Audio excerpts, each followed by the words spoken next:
If you lied on your resume, you need to be able to make sure that that lie is not a lie. School is perceived as the greatest fucking thing, right? Getting this degree, and then you leave, and the skills that you've learned there, unless you're a lawyer or a doctor or one of those, professions that actually needs the degree, it's fucking useless. The little bit of good news is that in some places, specifically in Canada right now, they are making it illegal to ghost people after interviewing them. Businesses are ghosting candidates after interviews because many interviewees are showing up with the same level of care they bring to the role, which is no preparation, no curiosity, and no understanding of what they even applied for. And companies are matching that energy by simply disappearing. And while that feels unfair, this world has never promised fairness, especially in hiring where time is money and patience is thin. What keeps getting exposed in interview after interview is not bad luck, but a lack of readiness. People walk into conversations unable to explain their experience clearly, unable to connect their skills to the job, unable to answer basic questions about the company, and then they act shocked when there is no follow-up. Interviews are pressure tests, and when someone freezes, rambles, or contradicts themselves, it signals risk. And businesses are no longer willing to take risks when budgets are tight and teams are already stretched thin. This is not about being perfect, it is about being prepared, knowing your resume, knowing why you are there, and understanding how you add value beyond needing a paycheck. Too many people assume getting an interview means the hard part is over, when in reality, the interview is where everything starts to matter: your communication, your professionalism, your ability to listen, and your awareness of the role. When those weaknesses surface, companies do not always reject you formally. They move on because they have dozens of other applicants who showed up sharper, more focused, and more intentional. The hiring process is exposing gaps people did not realize they had: gaps in discipline, gaps in effort, gaps in self-awareness, and instead of fixing those gaps, it is easier to blame ghosting, algorithms, or the economy.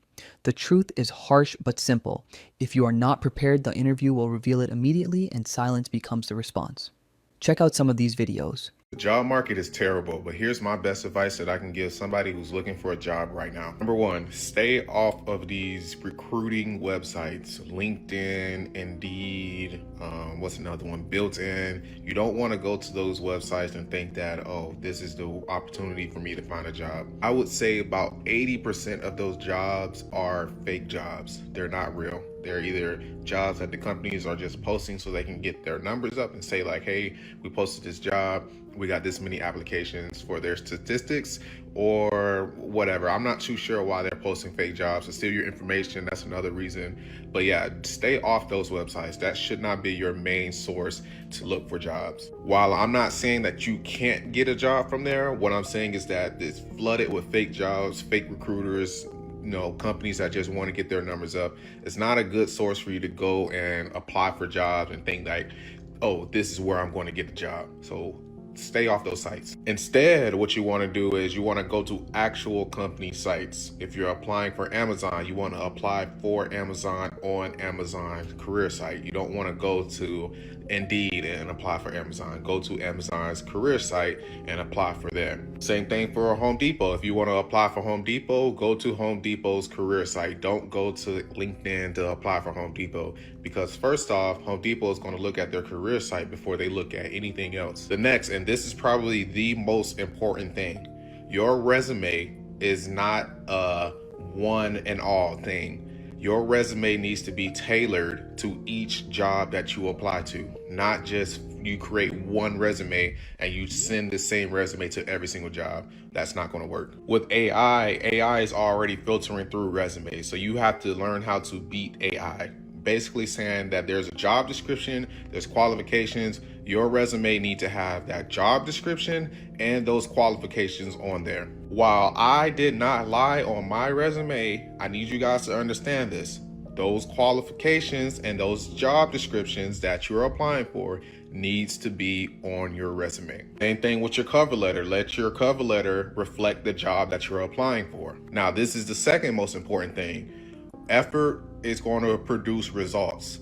Me, I had a goal. I applied to 10 jobs every single day until I landed the career that I have now. Don't believe me? Here's my daily goals. Apply for 10 jobs. The job market sucks and companies aren't hiring like that. But if you follow these steps, you can use those to get yourself just that extra step above the other candidates. And eventually you're going to find the right job. You're going to find a job that is hiring, that is looking for people, and you're going to land an interview. When a company reaches out to you for an interview, ask all the questions. Ask what is the process of the interview, what is going to happen in the next interview. If it's a technical interview, ask what type of questions are you going to be asking me to answer, and then do your research. Look up the answers to those questions. Look up how to find those answers. If you lied on your resume, you need to be able to make sure that that lie is not a lie. Like I said, I can't speak on this because I didn't lie on my resume, but if you did, you put something that you wasn't familiar with on your resume, and that's something that the company's going to want to learn about and want you to know,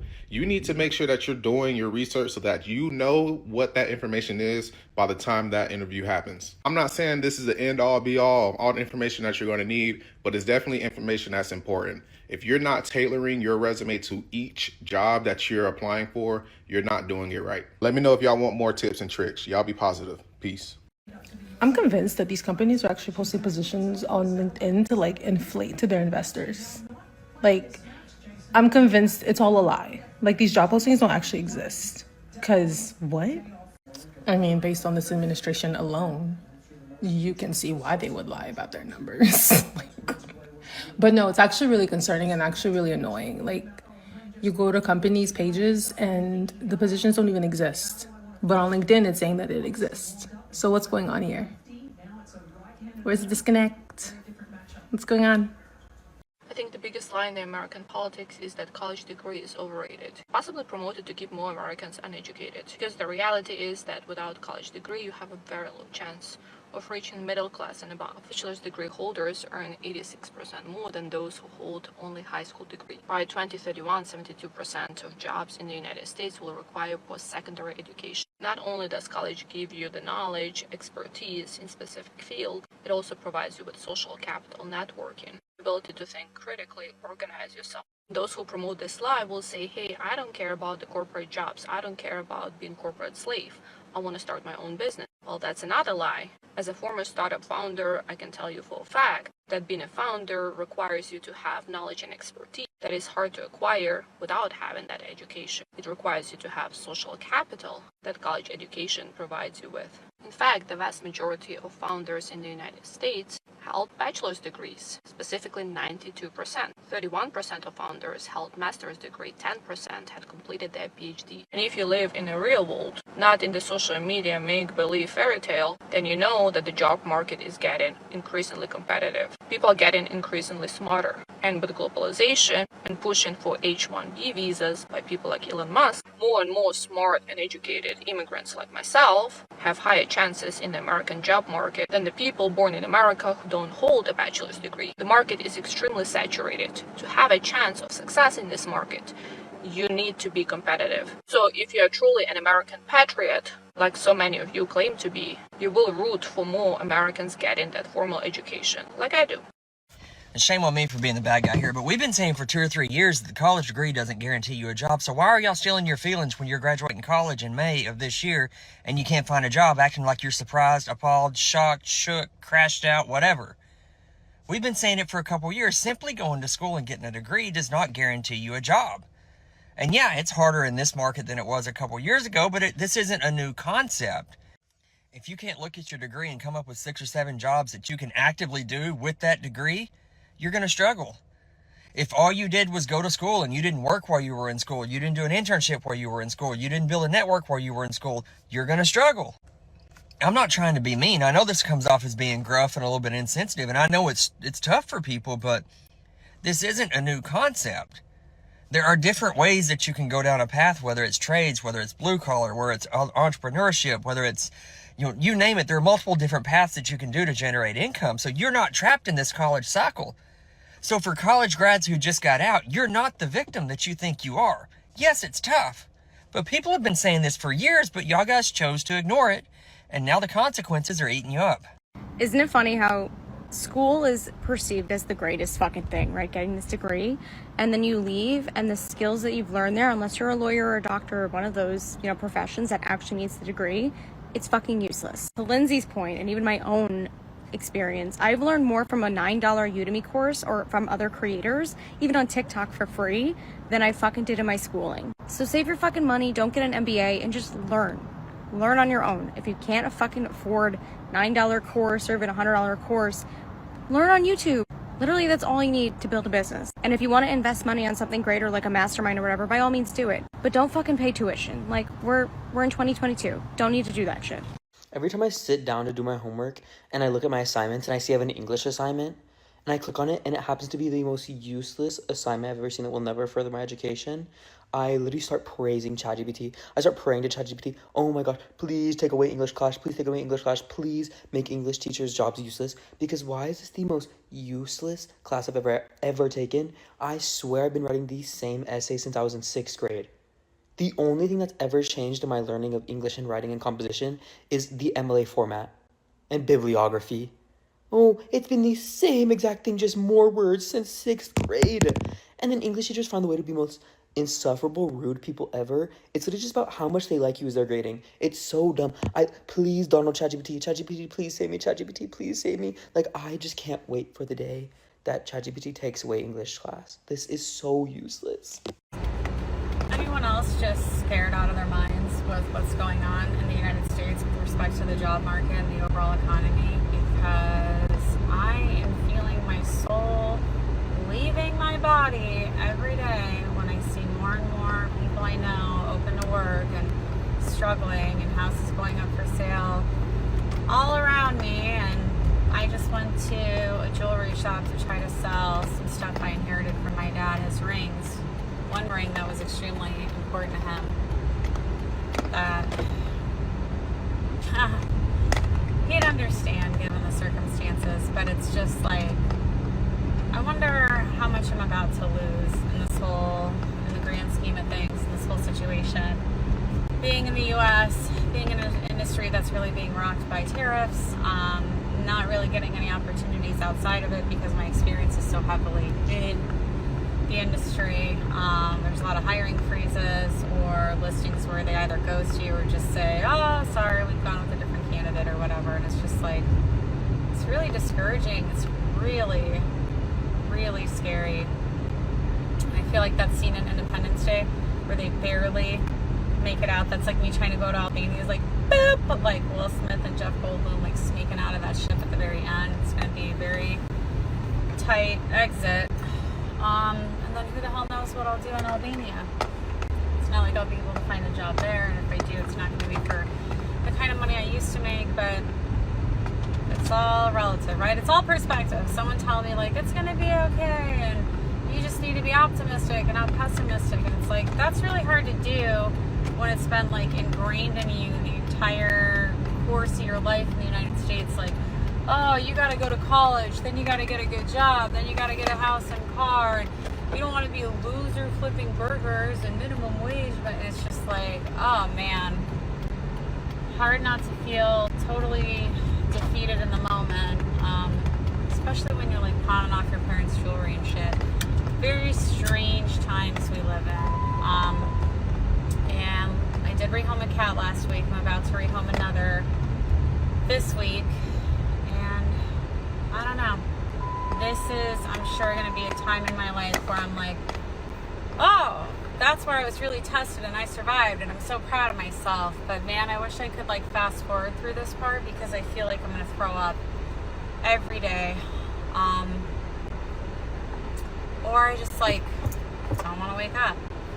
You know, like I just don't want to wake up and have to deal with any of this. Not like never wake up again. But anyway, thanks for listening to me have a nervous breakdown. I'm sure people are going to be like, oh, you fucking princess, you don't know how hard it really is. And boo-hoo for you. And it's like, yeah, I guess. But still doesn't feel good, y'all.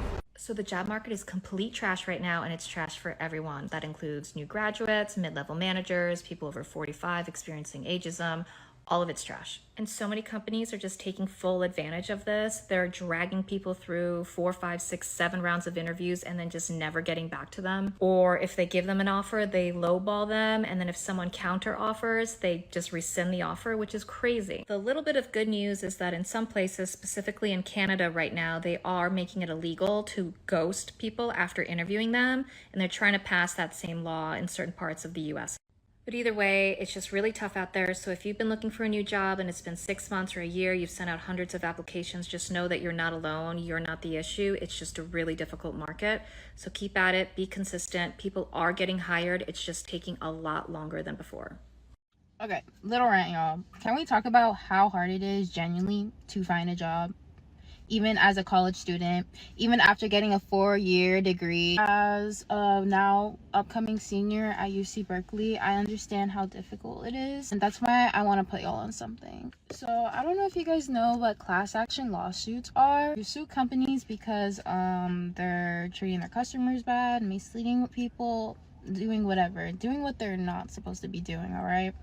And you can do this through the Claim app. Again, it's all through an app, so you literally don't have to do anything. And I made, as you can see, $1,000 from doing nothing. Some settlements need proof, some settlements don't. Do whatever you have proof for, do whatever you don't. It's super easy, and y'all gotta get on. I'm going to be absolutely honest with you. As somebody that was laid off as a DevOps engineer back in February, I have absolutely no desire to be a DevOps engineer ever again in the corporate world. I don't want to do it. I have enjoyed the career that I had and the time that I had and the skills that I've gained and the experiences that I got to experience and the money that I made. It was amazing. But what I will say is that as somebody that's been laid off twice, I'm not going to give corporate a third time to lay me off again. Now, I understand that there's no guarantee because obviously I have DevOps skills and I could go back into corporate again, but there's no guarantee that I wouldn't be let go.